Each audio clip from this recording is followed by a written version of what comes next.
Hey guys, this is going to be part 2 of this book club because my internet was crashing hard. So thank you, April, for being on live, and I loved our conversation. I just want to highlight a few things from the chapter on everything matters equally, and then a couple things about the chapter of multitasking. And if you're watching the replay, I would love for you to share down in the comments what your ahas have been. And more importantly, it's not just enough to know something, you have to do something, right? What are you going to do with this information? And so in this chapter on everything matters equally, he talks about the difference between, he talks about to-do lists. Like, who hasn't done a to-do list, right? Like, all of us have made a to-do list, right? And what happens? We start going, oh, I've got all these things to do, so I got to get them out of my head and down onto paper. But what happens is we start writing the first thing we think of, then the next thing, then the next thing, the next thing, right? And eventually we think we get as much down as we can or whatever. And where do we start? We go right to the very top of that to-do list and we start there. But here's what he says inside of this book. Let me see if I can find this part. That oftentimes what's at the top, let me find this a second. We feel obligated to get these things done because it's on our list, right? Which is why we have a love-hate relationship with our to-dos. This is on page 34.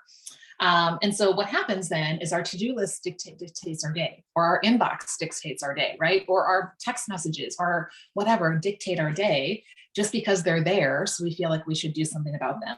And just because it was the first thing you wrote down does not mean it is the most important thing, right? Sometimes that's just the first thing that came to mind. So what I like to do, I have learned to detox from my to-do list. In fact, I'm going to do a whole podcast episode on this. So be watching for that. But yes, brain dump, right? Get all that stuff down on paper, but don't put numbers on it, because when you start numbering, you start putting value on them. I want you just to go ahead and put everything down there. And then I want you to go back and I want you to say, okay, what matters most? In fact, in this chapter, he goes on to talk about the 80-20 rule. It's also called Pareto's principle. Have you heard of that? Where 80% of what you want happens from 20% of what you do, right? Which means we're wasting 80% of our energy on things that don't matter. So here's what's so interesting is that it's really about just doing the 20%. So if you have a list of 100 things, you could ask yourself, okay, well, maybe here's the example he gives on page 39. So say you have a list of 25 things, right? If you just take 20% of that, you have whittled your list down to 5 things. 5 is pretty doable. But what if you even went smaller? What if you went down to the one thing? What if you looked at your list, whether you had 5 things on it, 25 things on it, 100 things on it, and you said, what's the one thing that I can do such that it would make everything else easier or unnecessary or better? And then start there, right? What difference would that be? And in the book, he calls that a success list versus a to-do list.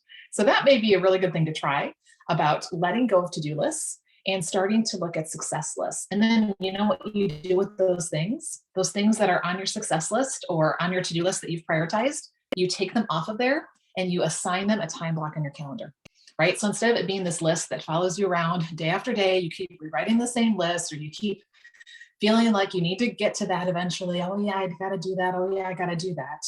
Just decide, this is important enough for me to do. I'm gonna put it in my calendar. I'm gonna create a time around which I'm going to do that, right? Because this does matter more than other things. So that is a great way to do that. And that was a great idea that came out of this chapter. So let's just talk real quickly about multitasking, because here's my question for you. My husband always flips out on me because I'll be closing my tabs on my phone. And he's like, why do you have so many tabs open? You know, we tend to open tabs, whether it's on our phone or on our computer, and that just the tab being open can be really distracting. Because, for example, if it's on my computer, which is sitting right here in front of me, and even if I'm not working on that tab, I can still see it. My brain starts thinking about it, right? And guess what? I am not effectively focusing on one thing. So if you go back to the story that I was sharing at the very beginning of part 1, where I was trying to give some important information to my husband, but he was watching a movie at the same time. So he did not hear me because he could not focus on 2 things at once. I'm like, I know you couldn't, like, because this is what we're studying. We can't focus on 2 things at once, right? And he talks about this in the multitasking chapter. Let me find a really good place. He talks about being a monkey brain, right? That we often do. He says, computers can multitask. Humans cannot, right? So as humans, what we can't do is focus on 2 things at once. It's really, our attention is just bouncing back and forth. And think about this. What happens when a ball is bouncing? Every time it bounces, it loses energy, right? And eventually it's just going to land on the floor. Well, the same thing happens if I'm bouncing from this back to this, back to this, back to this, or maybe even 3 things or 5 things or 10 things. I'm going to be dropping balls. And I loved this. This was really convicting for me. So tell me how you felt about this. He talks about that when you try to do 2 things at once, you either can't or won't do either well. This is on page 44. It's really, multitasking is really an effective way to get less done. And yet we've been told this lie that if you multitask, right, you'll get more done. Lie, right? And I love this. As Steve Uzel said, multitasking is merely the opportunity to screw up more than one thing at a time. Right? How often have you tried to do more than one thing at a time and you've just dropped the balls? Right? So he talks in here about like how we then need to evaluate what is the one thing, what really is going to matter. And when you look at some of these statistics in here about how many times and how often people at work are interrupted, and I just think it's even more now, right? Whether you work from home or you work for somebody else, or you're not even working, right? Every time that you are distracted from what you're focusing on to turn away to something else, it takes about 11 to 15 minutes to get your brain back focused on what you were doing. So it may not feel like it's a big deal, but every time we're grabbing our phone, we're responding, we're reading the text or the notification or whatever it is, we are just losing time. We're just giving away time, right? 1/3 of these workers' days was spent trying to recover after being distracted. I want you to think about that. 1/3, right? So their company is losing 1/3 in productivity because of the distractions that these people are experiencing, right? How much time in your life are you just giving away to whatever because you're bouncing back and forth between things, and even things that may be important, right? Here's where time blocking is so effective. I'm going to focus on this for 25 minutes or 50 minutes, and then I'm going to take that 5 or 10-minute break, and then I'll reset and decide what my next focus is. I guarantee you will get so much more done when you focus on one thing at a time rather than trying to do it all. Right now, there are some things you can do, like you can walk and talk. You can, listen to a podcast while you're driving or cleaning and things like that. So there are a few things that you can do, but to really give your focus, it has to just be one thing at a time.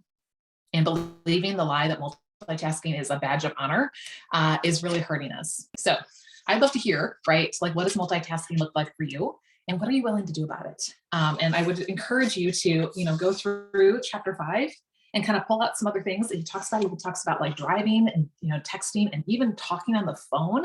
Did you guys read that?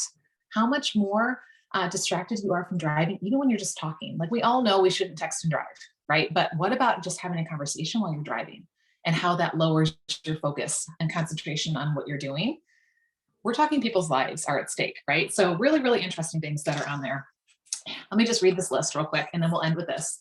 So on page 50, he says, every time we try to do 2 or more things at once, we're simply dividing up our focus and dumbing down all of the outcomes in the process. Here's a short list of how multitasking short circuits us. I want you to listen. Which of these have you experienced? Number 1, there's just so much brain capacity at any one time. Divide it up as much as you want, but you'll pay a price in time and effectiveness. True.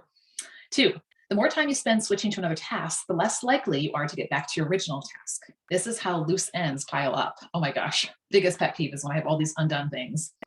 Number 3, bounce between one activity and another, and you lose time as your brain reorients to the new task. Those milliseconds add up.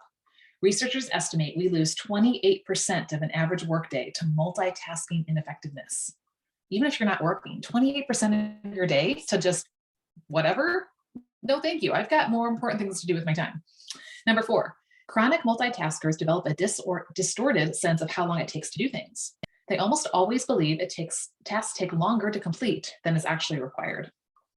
Number 5, multitaskers make more mistakes than non-multitaskers. They often make poor decisions because they favor new information over old, even if the older information is more valuable. And number 6, multitaskers experience more life-reducing happiness squelching stress, right? I don't know about you, but we're looking for peace and presence, not stress. So here's my question for you. Do you now know that it is a lie that all things matter equally? And do you now know that multitasking is a lie as well? But more importantly, what are you going to do about it?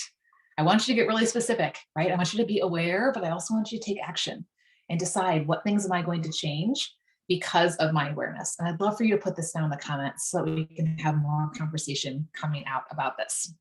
So What's your one thing takeaway today, right? What was it that really came out for you? I would love to hear that. So make sure to drop that below. And a couple quick announcements for those of you who are listening in real time.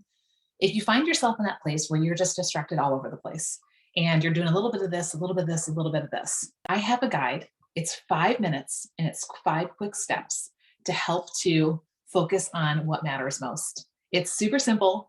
Anybody can do it at any time. You just push, you pause what you're doing, you set a timer on your phone, you go 5 steps, and then you know where to put your focus and move forward with that. So you can head over to lissafiggins.com/5 and you can grab your copy of that guide. Also, if you are part of my community, we've got some things coming up. So I just want to quick announce those. On the 6th of December, I can't believe that's next week, we have our December monthly focus preview call. We're going to use the Get Focus system where we went through FOCUS to look ahead at the month ahead. And we all know December holds a lot of stuff, right? So we want to really make sure that we're looking ahead so that we can make the best use of the time that we have. And then on the 6th, at 7 p.m. Central, we're going to be doing our Don't Wait Till January 1st workshop. So that is free and that's open to anyone, whether you're part of my community yet or not. We'd love for you to join us. If you're listening to this after the fact, send me a message and say January 1st, and I will send you a link to the replay so that you can go back through that process as well. And in December, we're going to be meeting twice with our book club, and they're going to be back to back. Usually we have a week in between, but because of the holiday, I didn't want to have a meeting the week of Christmas. So we are going to meet on the 12th of December, and we'll discuss chapters 6 and 7. And then we'll meet on the 19th, and we'll discuss chapters 8 and 9. So by the time we get through the end of December, we'll be done with the lives, and we'll be ready to head into, okay, so what do I do about this as we head into the new year? So thanks for your patience today with the 2 different parts of our book club study. I trust this has added value for you. I hope you're reading this and applying this, because this concept right here can change so much about how you're redeeming your time and how you're investing it in the people and the things and the passions that matter most and what God has uniquely called you to do. So I'm here to support you in any way that I can. Reach out if I can do that, and I will look forward to seeing you soon. Take care.